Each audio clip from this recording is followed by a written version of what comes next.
میلمانه دي. الحجاج والعمار وفد الله.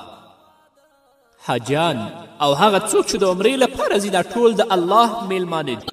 دا څخه ډیره اوچته مرتبه که د الله په حضور کې څه دعا وغواړي الله به د دوی دعا قبلوي، او که د الله رب العزت نه دوی بخښنه وغواړي الله عزت به دوی بخښنه کوي. همدارنګه محمد رسول الله صلی الله علیه وسلم فرمایي چې حج او عمره فقر او ګناهونه داسې له منځه وړي لکه د اور لمبه چې د اوسپنې همدارنګه د سرو او د سپینو زرو څخه خیری یعنې زنګ لرې کوي.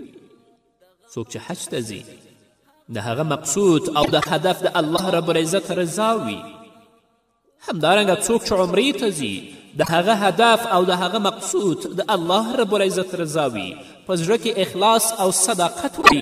رسول الله فرمایي چې دا حج او عمره د دې ګناهونه داسې ختموي لکه څنګه چې اور له اوسپنې څخه زنګ لرې کوي.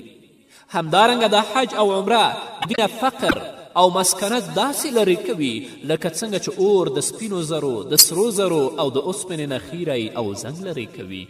الله دې زموږ حج او عمرې د خپل رضا لپاره وګرځوي. ډیر خلک غواړي چې حج ته ولاړ شي، خو د سږ کال او کال ته په امید څو کاله پکې تیر شي. بس دا وایي چې سږ کال لا نړم کال ته به لاړ شم، کال ته چې وشي وایي بل کال ته به ولاړ شم.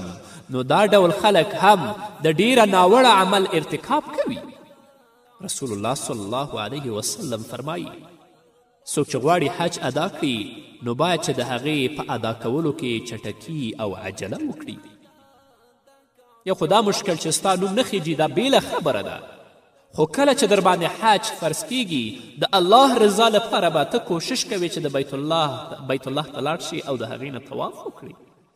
او چې حج در باندې فرض وي اصلا اعتنا نه کوي، یوه تشه عریضه نه کوي، نو الله څخه به سخت مسئول وي. له مرګ څخه څوک خبر دی چې دا مرګ به انسان ته کله راځي؟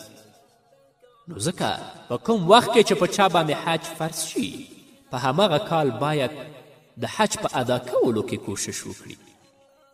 او څوک چې حج ته نه دي تللي باید هغوی وپوهول شي، او څوک چې حج ته ځي هم باید خبر شي او هغوی وپوهول شي.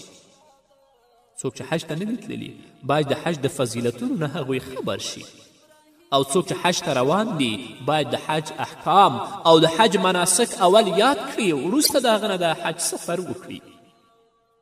هغه حاجان که زموږ ورونه دي او که زموږ خویندې دي کله چې د حج د سفر اراده کوي ګناه عادتونه چې هغو سره خوی او عادت نیولی باید هغه له سره پرېږدي.